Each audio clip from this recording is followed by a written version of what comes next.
Hi again to all the lovely people out there that have been watching my videos just lately. Here's some more ramblings for what they're worth. This is a less spiritual type video, but it is all the same, incorporates everything that I think, so obviously some of my deeper side always comes out in what I have to say. But mainly what I want to say is about how our history books, they're all so wrong. There's no truth within most of it, what we've been taught in school. We have been taught theory in regards to science rather than anything that is truthful, and it's been passed as truth. In the case within those pages, our leaders have to make themselves look good. Our countries have to appear to be the good guys. Never mind the truth. Truth doesn't feature. It doesn't feature in courts of law. It doesn't feature anywhere. If any leader points out truth, such as maybe Putin, for instance, pointing out the truth of the USA, arming the Syrians and thus arming ISIL, that it is Putin that is demonized in the media, even to the point of war. Now, I watched a video the other day. It was quite funny actually, because it's Alex Jones, and the video actually, it made me laugh so much. He seriously reaches a peak in his ranting on there, and whilst how he puts his views across is very questionable, his views in many respects are really valid, and this is the problem half the time when somebody talks, you know, with a very angry tone, or, you know, discusses things in anger. People cut off. Another thing that seems to cut people off very quickly is religion. If somebody starts talking God or saying about God, immediately they're shut down. If you watch it, actually, it's a video. I will post the link on the bottom of this video. It's quite funny to watch, where he gets so very angry, and it starts really, his rant starts around 9 minutes 50, so if you go into that and have a look, you'll see what I mean. And if you continue watching, you'll see how news clips and media have labelled him in every incident a conspiracy theorist. And this, in my world, is a new code for fact speaker or truther, where you see someone who's clearly very articulate despite his anger and all of that other additional stuff, who's very intelligent and able to put forward an argument for themselves and others, however crazily, like Alex Jones does. Although I know it doesn't help his cause, I guess, even though I don't agree with his support of Donald Trump, still, what they have to say is real. Facts you can't get away from, yet they are being called a conspiracy nut, or words like incompetent, like Jeremy Corbyn. It's just plain crazy when you hear Jeremy talk at his rallies about what needs to happen in this country. As soon as I hear the word demonic, my crazy detectors are out in full force, and when you hear any of those words pointed at a clearly very intelligent person, you begin to believe that those are projections from the very people who need you to believe their version of events, because they have something to hide and they have something to lose. So it's madness. We all seem to be affected by these people, but they all seem affected by themselves. Horrible infections causing terrible afflictions of madness, which seems to be contagious unless you are wise and maybe have been dragged through austerity and abuse and have managed to somehow pull yourself from their grip. There is hope, but it means first going through maybe this dark and nightmare, which I think I've said on some videos before, the dark night of our soul, that we seem to go through depression, and when we finally come out of that, we sort of have a self-realization of how strong we truly are. But so many people have been suffering severely, which from that place arises something great and a brilliance. It causes a resonance with those who have been through that very same pain in their heart. First, the light dawns and we understand something those others seem to not get. It's a revelation of evolution of these common people.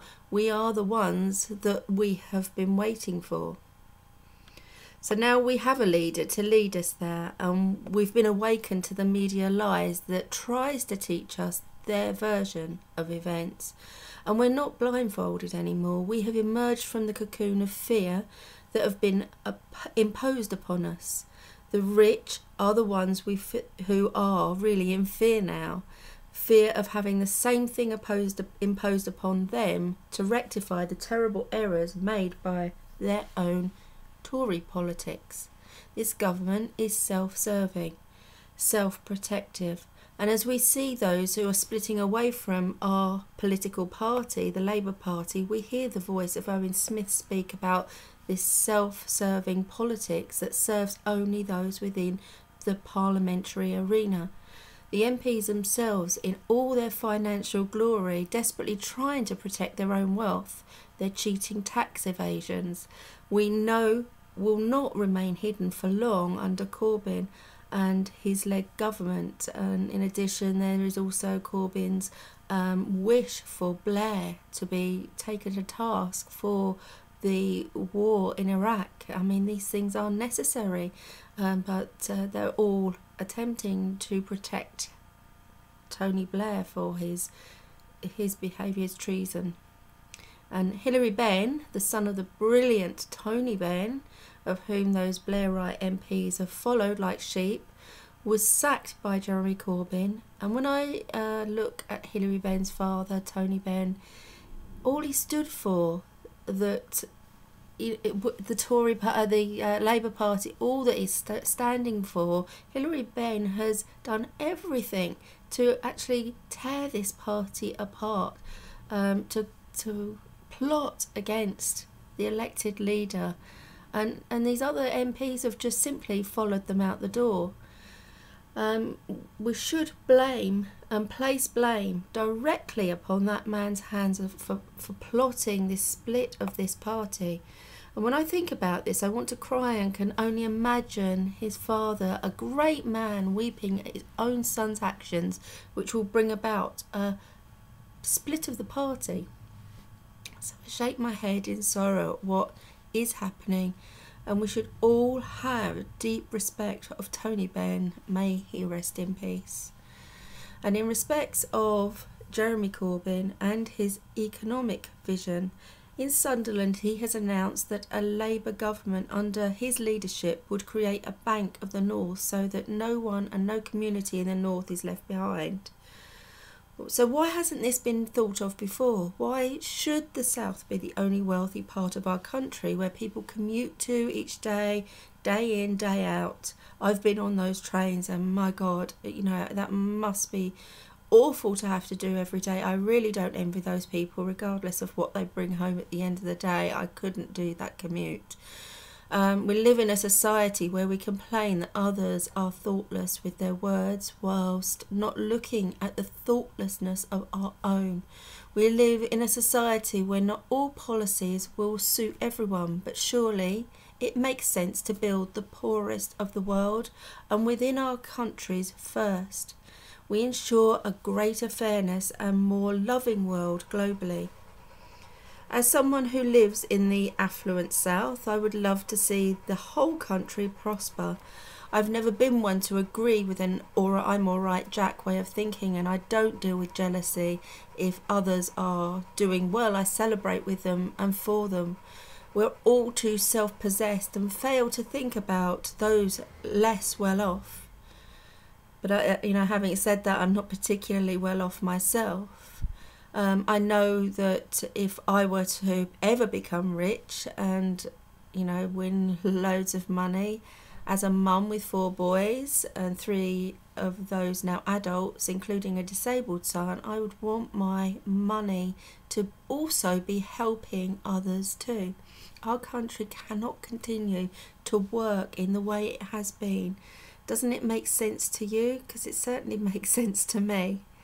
I think we need to take on a new policy for our own as British people and speak to ourselves as human beings, telling yourself not to simply be who you are, but to strive to be someone better, not only in a self-serving way, but in a way that lifts others as well and cares for others. And in so doing, by association, we become greater and become a nation of a greater, likeable, helpful people who would be happier, where the depression would eventually lift and will become more productive at building a new and greater society, where we would honestly be able to hold our heads up and say, yes, this is our great Britain. And we need to build on love and compassion and the love of the common people under the great Jeremy Corbyn, who I have no doubt will go down in history under this label. And those who continue to plot will no doubt be, as they should, ashamed of themselves in the role that they've played in an attempt at this political demise. Surely there must within them all be a small whisper of consciousness saying to them, I did the wrong thing.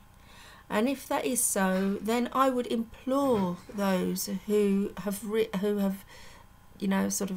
gone and turned their backs to reach out to Jeremy and request to come back to his fold of true Labour, because the next road for them is to serve possibly under David Miliband. And surely none of us have forgotten the word Iraq. Isn't it time to unite behind your elected leader and let this go down in the history books as the time when one great man proved himself to be more electable than any Prime Minister, especially the unelected but got in that position somehow, Theresa May.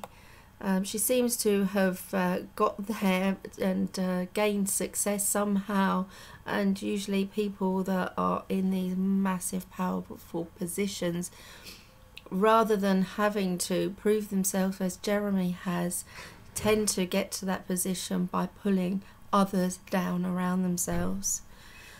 Now I want to end this now with a quote from a friend, Kevin Hodes, and his writings which touched me. Charles Walker, who once declared that MPs are not there to serve the public, and all this whilst laughing right in Jeremy Corbyn's back when Theresa May said, I call it living within our mean.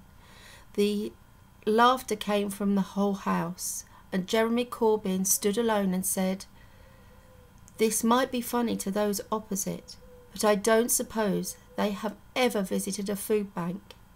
This one fact alone tells us exactly where Owen Smith and the rest of the Blairite MPs who have defected loyalties really lie. Thank you, Jeremy, for standing up for us. Well said, mate. And that's from Kevin. Thank you, Kevin. And on a positive note, I thank Stephen Hastings for his comment on my last video, which reads, thank you for this message, and the backstabbing in the Labour Party has indeed been so vile and undemocratic that it is difficult to suppress a wave of anger welling up within one. But Jeremy Corbyn is truly and deeply a man of peace, and his Guardian interview today sets an example in making just criticisms of Tom Watson and the National Executive Committee whilst avoiding any trace of animosity. He possesses the serenity of a true statesman and never ceases to reach out benignly to those who treat him with hostility. A new way of doing politics that is winning hundreds over. I totally, utterly agree with that. He actually goes on, thousands of people alienated by the cynicism of most people journalists as well as MPs in Westminster. So yeah, indeed, Stephen, it is clear to me that the more those who do harm or speak harmful of others it is the response that makes that man or woman, and by doing that we are doing what they're actually furthering Jeremy Corbyn's popularity as the rest begin to wake up to what we already know about this man and resonate on ourselves. I'd just like to thank you again for your much appreciated comments, and with love to all, I'll leave it there for now. Thank you for listening. Bye bye.